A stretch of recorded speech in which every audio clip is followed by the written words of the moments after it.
Emploi, travail, chômage, ces mots ont plus que jamais un sens à l'heure du coronavirus. Ajoutons-y confinement, télétravail, chômage partiel, le marché du travail change directement sous nos yeux. Je m'appelle Frédéric Vuillot, je suis journaliste, et pour bien comprendre ce qui se joue dans le monde du travail actuellement, j'ai demandé à des experts de tous horizons de vous livrer leur vision de cette transformation.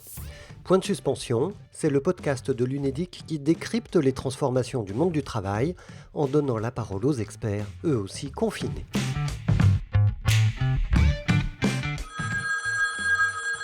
Et nous sommes aujourd'hui avec une philosophe de la pensée féministe. Elle vient d'écrire pour les éditions du Seuil un article intitulé Le soin, le sale, le service ou l'importance des mots. Geneviève Fraisse, bonjour. Bonjour. Beaucoup de femmes sont apparues en première ligne durant cette crise. Pourquoi sont-elles d'habitude invisibles et au fond, que nous dit cette crise de notre organisation sociale? Vous savez, comme toujours, moi je fais de la généalogie. Donc je repense à la construction finalement de la bourgeoisie. Qu'est-ce qu'elle va faire en construisant ces maisons qu'on voit dans Paris? C'est créer des escaliers de service.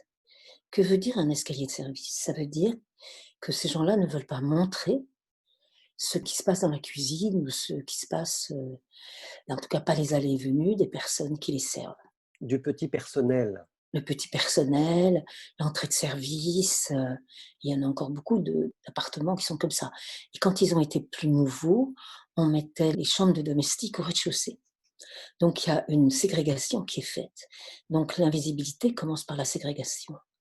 Ce qui est drôle, c'est que si vous voulez au XVIIIe siècle, la domesticité, elle est visible dans toutes les classes sociales, mais on pense évidemment à Beaumarchais, à Marivaux, et cetera, où les valets font partie de l'intrigue, et les servantes aussi. C'est à ce moment-là aussi plus mixte, les métiers de service.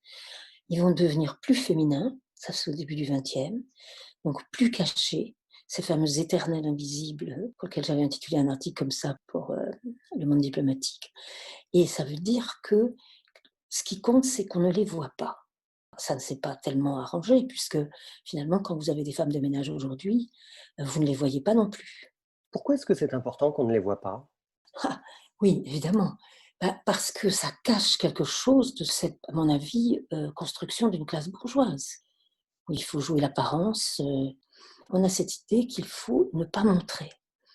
En même temps, ce qu'on ne voit pas non plus, je pense que c'est ma deuxième lecture, c'est que dans toutes ces époques que je viens d'évoquer, il y a aussi les métiers dits du soin, les métiers de l'accompagnement, et cetera, qui sont en général faits par des congrégations religieuses, qui ne sont pas payées.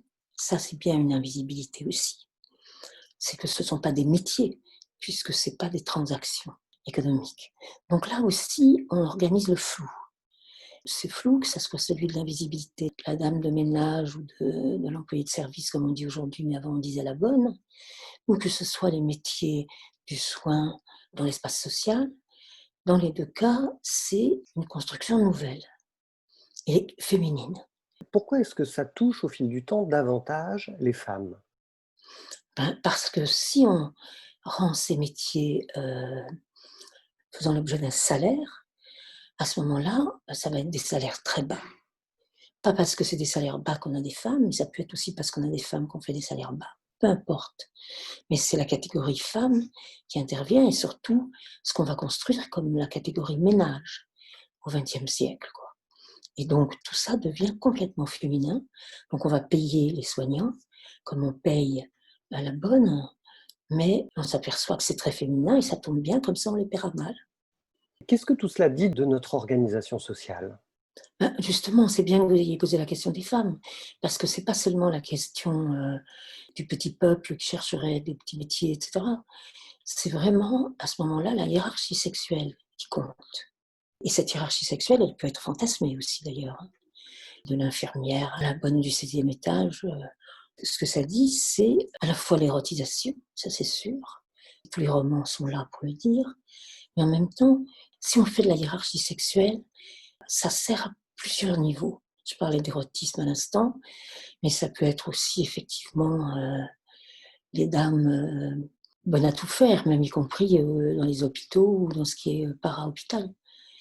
Et dans ce cas, c'est à la fois méprisé et méprisé comme féminin. Ça nous révèle aussi l'importance capitale des métiers de service, cette crise qu'on vient de vivre. Alors ça, c'est très intéressant parce que cette notion de service, donc les serviteurs d'Ancien Régime, la servante et le serviteur, ça vient quand même de là, hein, qui est quand même un mot qui renvoie historiquement à l'esclavage. Donc la question du service, qui est très intéressant dans ce qui se passe aujourd'hui, c'est que d'une part, les servants et serviteurs tels qu'ils étaient au XVIIIe vont disparaître, mais en même temps la notion de service va s'étendre. Elle va s'étendre parce que l'État, dans sa formule, disons, post-révolutionnaire, va organiser les services. Donc le service, finalement, s'externalise en dehors de l'espace domestique et peut devenir, ce qui sera le cas après la Seconde Guerre mondiale, un service public. Donc un service qui est généré par l'État. Vous savez, on va même jusqu'aux serviteurs de l'État aujourd'hui pour parler des énarques ou autres. Parce que je fais remarquer au passage en général qu'on ne parle pas de la servante de l'État si c'est une énarque qui est arrivée en haut du poste. Là encore, la misogynie et le sexisme fonctionnent. Mais ce qu'on voit surtout, c'est qu'on rend public ce qui était privé de manière officielle. Il y a donc un service public. Et c'est pour ça que je privilégie le mot service. Parce que vous voyez, on est parti du service de la bonne et on arrive au serviteur de l'État. C'est donc que ce mot-là est un mot exponentiel au XXe siècle. Je trouve ça absolument passionnant. Il n'y a pas eu de réflexion là-dessus. On est passé du privé au public, de l'espace domestique à l'espace privé sans rien dire. On en fait même un truc étatique, mais personne finalement n'a réfléchi à ce que ce mot voulait dire dans une société. Et on s'est aperçu pendant la crise sanitaire que ces métiers de service sont particulièrement invisibles et donc tout à coup, ils sont apparus au grand jour. Parce qu'ils étaient tout d'un coup essentiels. C'est quand même l'ironie de l'histoire. C'est qu'on savait bien que c'était essentiel pour avoir une maison propre, pour soigner dans les hôpitaux, etc. Mais tout d'un coup, en les rendant visibles, on se rend compte que c'est eux qui font tourner la société. C'était comme une sorte de revanche inattendue même pour ces personnes-là. Maintenant, reconnus, comment le sont-ils vraiment et comment le seront-ils vraiment à l'avenir, on peut en douter. Geneviève Fraisse, cette prise de conscience, est-ce qu'elle révèle l'existence d'autres invisibles dans le monde du travail? Justement, c'est la suite de votre question.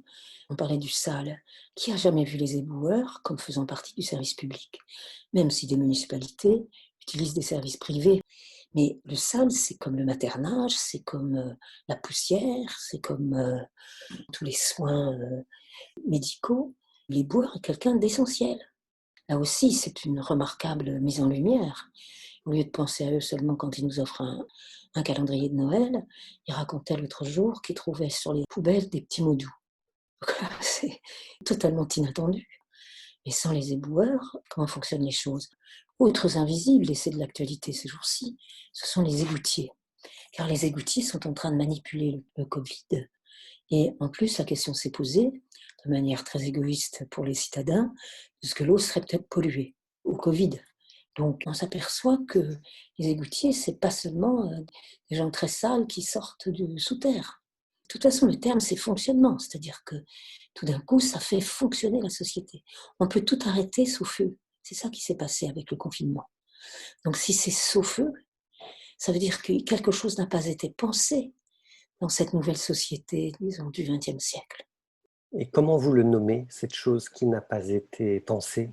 Je prends le mot service, qui est un mot qui peut passer du privé au public et du public au privé. C'est un mot qui aurait mérité de la théorisation, ce qui n'est pas le cas. Et puis c'est un mot polysémique. On va même jusqu'à rendre service. Donc moi, ce mot me fascine, me questionne, quoi, parce qu'il est particulièrement polysémique. Merci beaucoup Geneviève Fraisse pour votre expertise. Je vous en prie. C'était Point de suspension, le podcast de l'UNEDIC qui décrypte les transformations du monde du travail en donnant la parole aux experts.